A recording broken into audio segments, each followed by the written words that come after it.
गुरु गद्दी पर गुरु गोसाइन बृजभूषण जी महाराज की अध्यक्षता में पूज्य श्री भक्तशरण जी द्वारा श्रद्धालुओं ने श्रीमद् भागवत कथा रसपान किया। आज श्रीमद् भागवत ज्ञान यज्ञ के 5वें दिन भगवान श्री कृष्ण की लीलाओं को महाराज श्री ने भगवान श्री कृष्ण की लीलाओं का वर्णन बहुत विस्तार से किया। श्रीमद् भागवत ज्ञान सप्ताह में भगवान कृष्ण के जीवन को विभिन्न लीलाओं के माध्यम से दर्शाया गया है।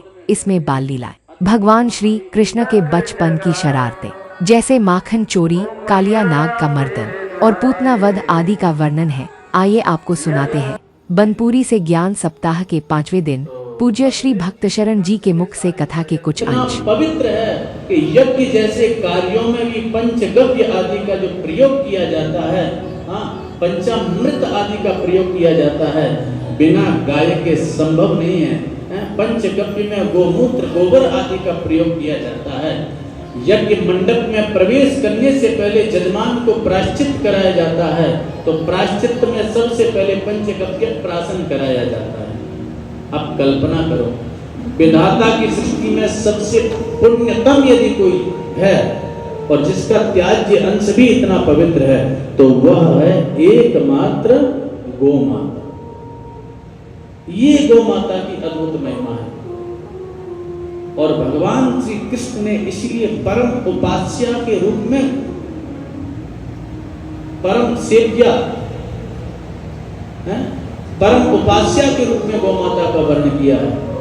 सारी दुनिया भगवान कृष्ण का भजन करती है और कृष्ण किसका भजन करते हैं? अभी आगे आएगा चरित्र, जब वृंदावन में पहुंचेंगे तो सबसे पहले गोचरण लीला। ये अद्भुत गायों की महिमा को भगवान ने गाया है और गोपियों ने इंद्रियां ऋषि कैसा प्राणा अगर नाथ देखोगे तो बार बार गुनगुनाते रहो। पतित कभी कभी आते हैं, भक्त कह रहे हैं, दैन्य की भाषा है, विनय की भाषा है, दैन्य की भाषा। प्रभु, जैसे आपका कभी कभी अवतार होता है तो उसी प्रकार से हम जैसे पतित भी कभी कभी आते हैं, नहीं तो नरक से फुर्सत ही नहीं मिलती है, वहीं पड़े रहते हैं। तो बोले आपको भी हम एक मौका दे रहे हैं। बोले क्या मौका दे रहे हो? बोले आपका नाम हमने सुना है पतित पावन है। बोले हाँ, तो उस नाम को प्रमाणित कर लीजिए, ऐसा अवसर बार बार नहीं आता है। इस पतित का उद्धार करके अपने इस पतित पावन नाम को सार्थक कर लीजिए।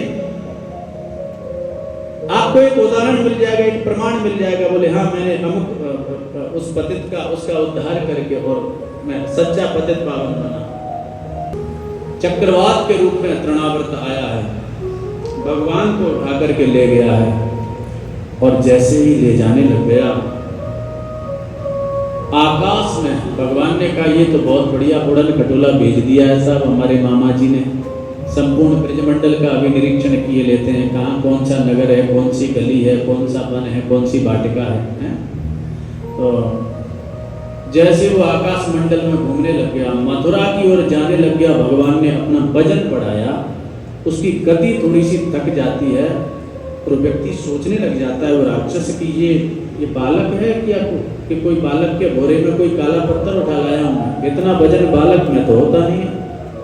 भगवान ने कहा बड़ा पागल आदमी है, मेरे भक्त लोग तो पत्थर में भी मेरा दर्शन कर लेते हैं और एक ये पागल है कि मुझ में पत्थर का दर्शन कर रहा है, चल इसको फिर पत्थर पर ही पटकूंगा ढंग से। एक विशाल चट्टान थी, उसका गला दबाया, तो गला दबा करके और उसको भी उस चट्टान पर पटका है। तो उस तृणावर्त का भी अंत भगवान ने किया। छोटी सी अवस्था में ये असुरों का संहार कर रहे हैं, तृणावर्त को मार करके और ब्रज को उसके आतंक से मुक्त किया। आप देख रहे हैं AR न्यूज़, सच का साथ।